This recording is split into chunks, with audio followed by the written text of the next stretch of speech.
What is by authorised capital. Authorised கேபிட்டல்னா இந்த company நேருக்கு சென்ட்ரல் கவர்மெண்ட்ல பர்மிஷன் வாங்கிட்டு வருவாங்க. எங்களுக்கு நாங்க ஒரு 20 கோடிக்கு நாங்க ஷேர் கொடுக்க போறோம் பப்ளிக்ல, எங்களுக்கு பர்மிஷன் கொடுங்க அப்படின்னு சொல்லி சென்ட்ரல் கவர்மெண்ட் பர்மிஷன் வாங்கிட்டு வருவாங்க.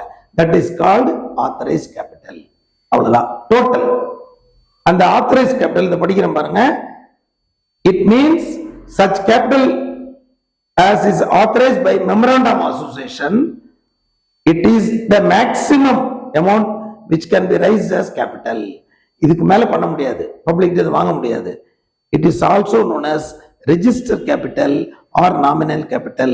இதுல முக்கியமான point maximum amount raised, register capital or nominal capital. இந்த பாயிண்ட் எடுத்தா உங்களுக்கு ஃபுல் மார்க் கிடைச்சிடும்.